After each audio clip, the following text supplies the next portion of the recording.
Hey guys, this is Locke. Because of the 100-day carnival event that's going on right now, it's actually the best time for new players to get into this game. So in this video, I'm going to talk about a little bit about this game, talk about why I like playing it and what you can expect to play from it and why I think it's different from some of the other games out there, as well as talk about why now is one of the best times for new players to get into the game. If you are one of the older players playing this game and you're just watching my content, hopefully you can share this video with people that haven't played this game before but you think that they might enjoy giving it a try, and hopefully we can try to convince some more people to start playing this game. So first of all, I'm going to start talking about why I like this game. So this game obviously has phenomenal graphics. I think the graphics was the first selling point for me. Like if you take a look at it, I think the detail in this game and the production value of this game is really really good. Um, I'm just gonna go over four units that I have here just so you can see some of the models that they're using. I think it's really well done. Um, and then, I mean, there are other games that as well that have very high production value, and that's a game like this where you're going around with your character or your four main characters or something, and you're defeating monsters. And in most of those games, I call it kind of like a sightseeing game where you can just set it on auto, and your party just goes and destroys everything, and you don't really need to do any interaction yourself. Maybe just starting up a new quest or getting into like a multiplayer dungeon or something. But once you're in there, everything is basically done on auto, and I find those games to be quite boring.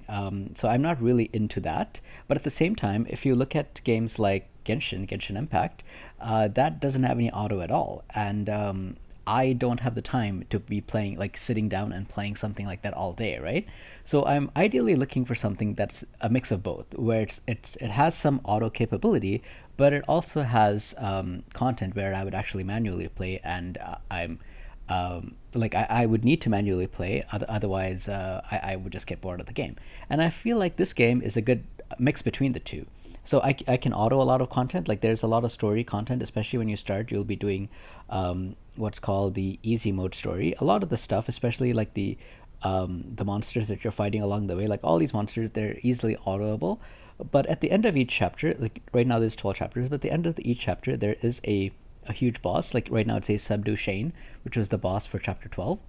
And that boss is most of the time it's not autoable. You have to actually manually control, especially when you start getting to some of the higher difficulties like normal or hard difficulties.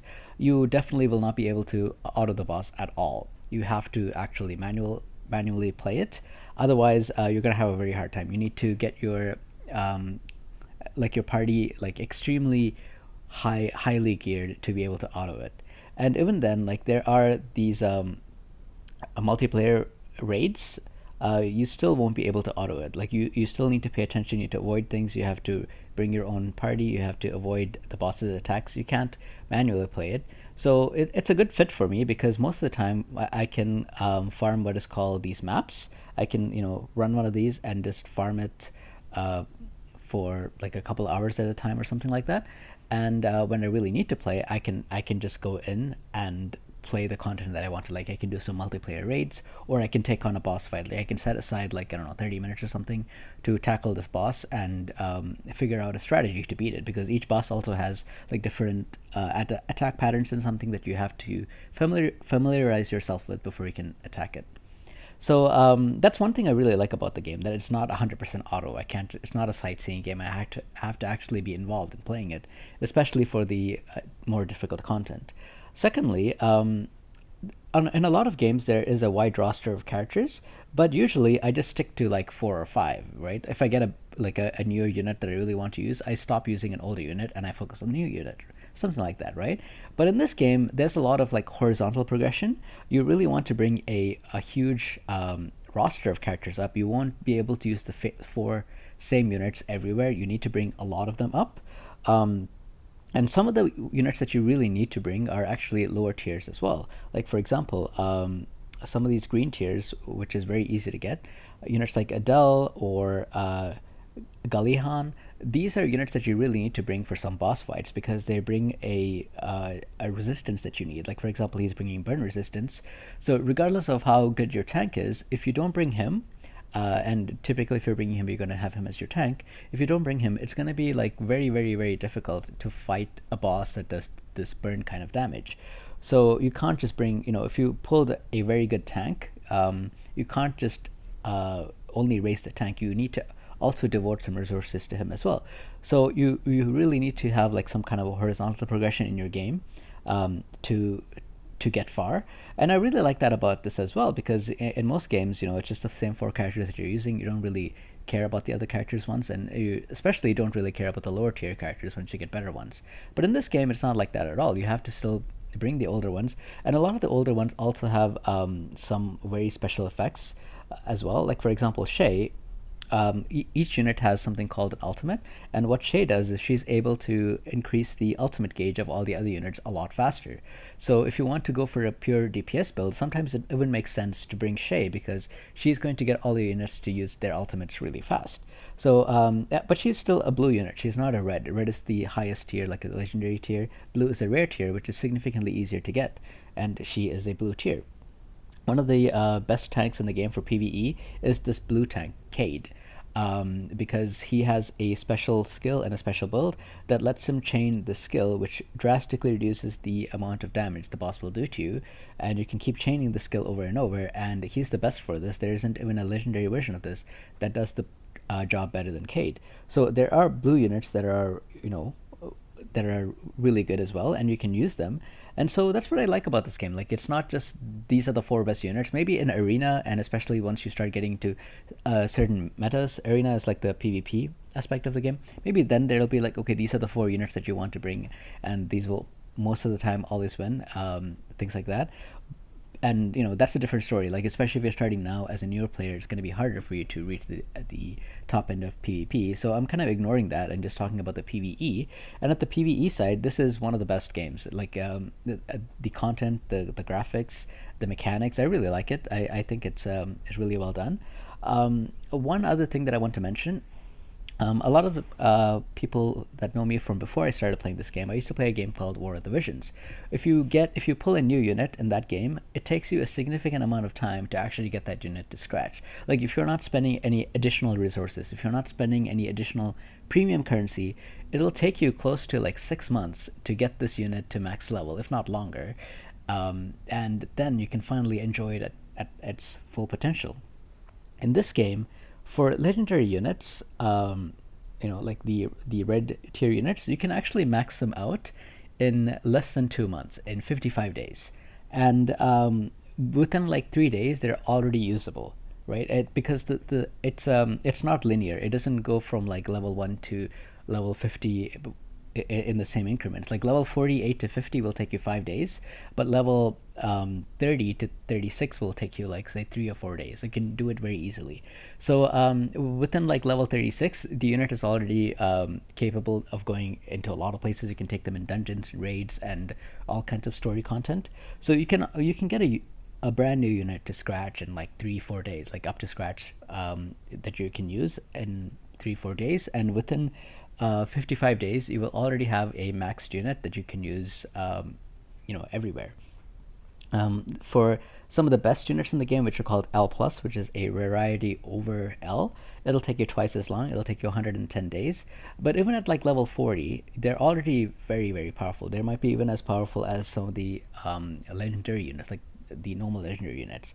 So a level 40 of this unit, you can achieve within about like say 2 months or so, and they will perform just as well, if not better, as some of the level 50 normal legendary units. So basically, my point is that once you get a unit, you don't have to pull them anymore. You don't have to spend your premium resources on them anymore. You can actually just farm their shards, which you can do for free every single day, and max them out with a relatively short period of time. Like, you don't need to you don't spend like 6 months to a year. You can actually do it within like 2-3 months. And I think I really like that aspect of the game as well, that you don't need to, once you pull the unit, you are pretty much set for that unit. You can get them up to scratch.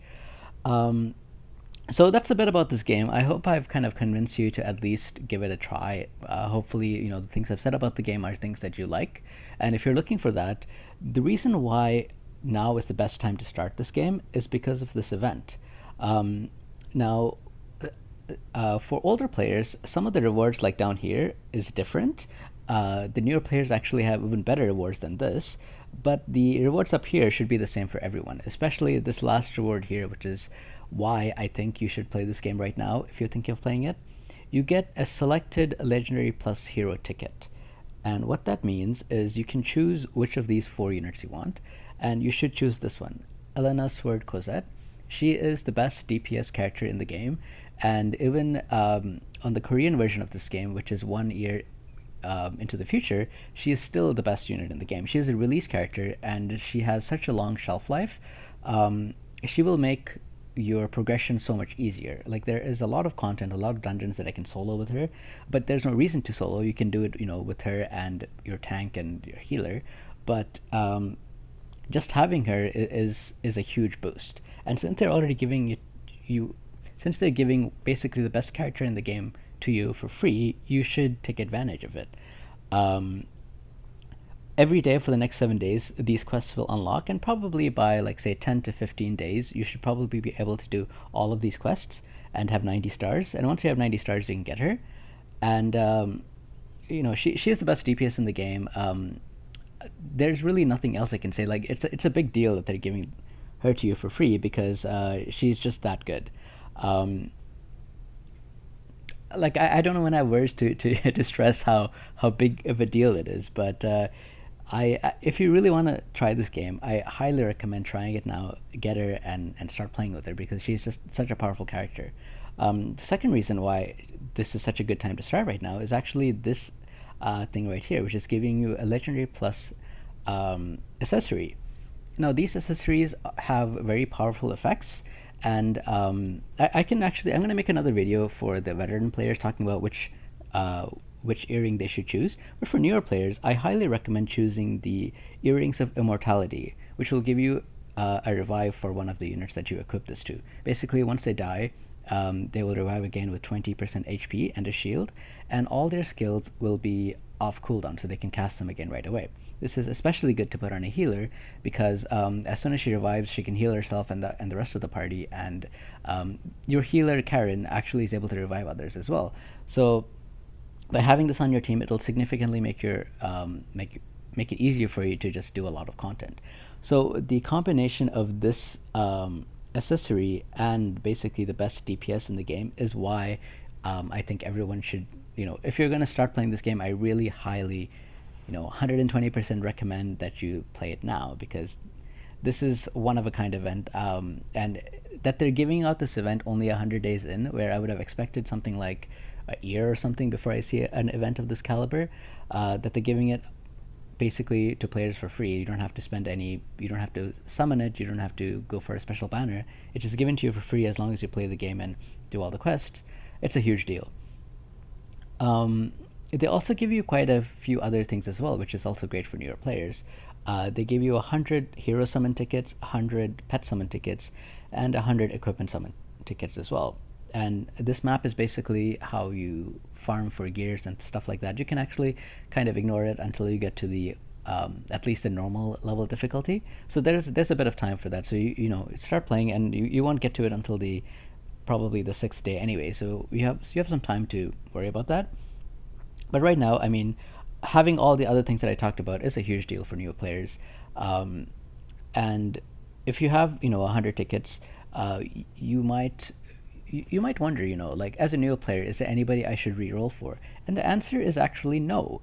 And that might be surprising because the game actually gives you literally everything that you need. I can't even recommend somebody that you should reroll for that's better than the heroes the game is giving to you.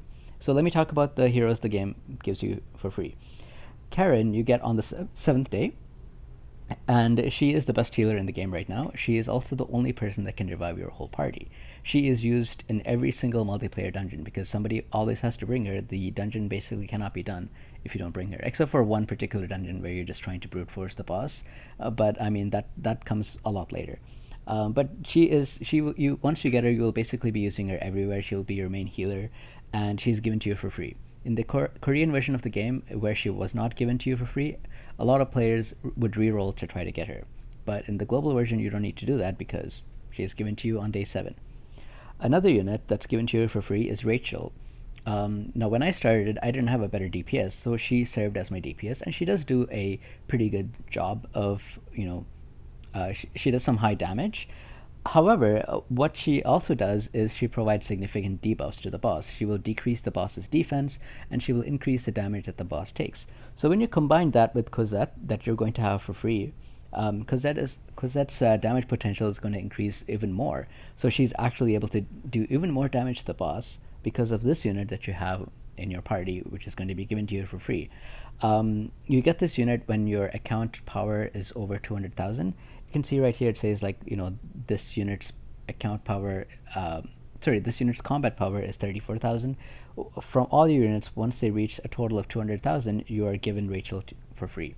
I would expect you can probably get her within less than a week. You might even be able to get her within like day 3 or 4 or something. But she's really powerful. She also has a shield that she applies on herself as well, which lets her survive a bit more. So she might even function as an off tank. So she might be in your tanking position. You have your healer, you have your DPS, and you have one other that you can bring. There are several choices that you can think of. So what you are really missing is a solid tank, and there are several options for that. One of the best ones, in my opinion, is Cade. I've talked about him already. He has the special skill that lets you tackle boss fights easier. But there's also Rudy, which gives your whole party a shield and increases their survivability. He's also a good option to pick up as well if you're able to. I've heard people telling me that for the new player version of this, they are given a legendary selector. This thing is called a legendary plus selector, which only has these 4 specific heroes with a red outline border. The other heroes are legendary heroes, and if you are given one of those and you want to pick someone, I would suggest picking Rudy because he's a tank. So you have your DPS, you have your healer, you have your debuffer, and now you have your tank, and you're basically set for most of the content. However, it will take you some time to actually, get to this. Like, you might take like 7 days or so, right? So what do you do in the meantime? You probably want to pull on a banner and fill out your collection, at least get some blue and green heroes that you will use in the meantime. So because the game is giving you 100 summons, you can use them on this banner right here. It's the one that I recommend. So you go to the hero summons. Do not pull on this banner. This is a special banner to try to get Cosette, and there is a 5% chance of getting her. And because Cosette is already given to you for free, I highly do not recommend anybody going for this banner at all. Instead, you want to click here, which goes to the rate up, and go for the Elena Sword Juju. Now, Juju is actually a PvP character, but out of all the different banners available, this is the best one that I would recommend for everyone. The other option is Miss Velvet, and Miss Velvet is a terrific DPS unit, but because you're already getting Cosette for free, there's no reason to have both, especially as a starting player. So instead, it's probably better to try for Juju. Juju has some special things that I'll talk about later. You can actually look at my review on Juju to see why I think she's so good. But she's a very good PvP character, and at some point it's a good idea to have her. She's one of the best, in my opinion, as far as PvP is concerned.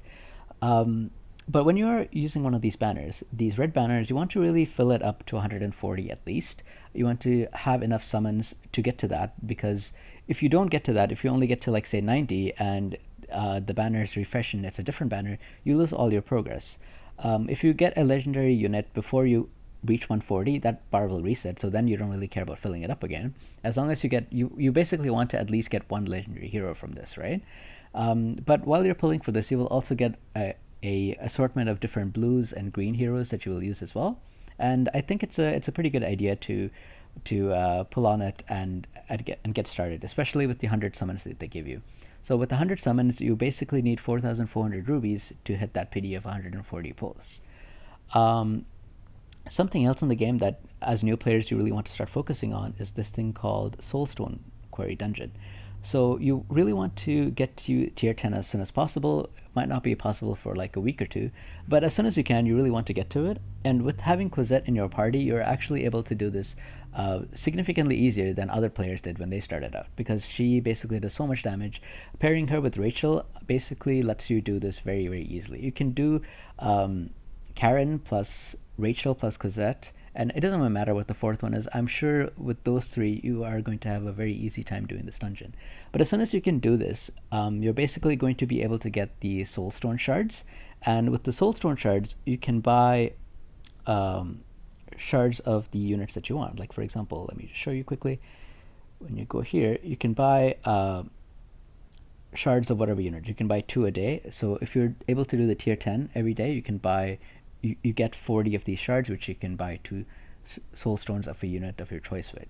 And once you get Cosette, I highly recommend buying 1 soul stone shard of hers every single day, because she's just that good. Um, but this is the mechanic that I told you about, which lets you, once you pull the unit for the first time, you don't have to worry about pulling them a second time.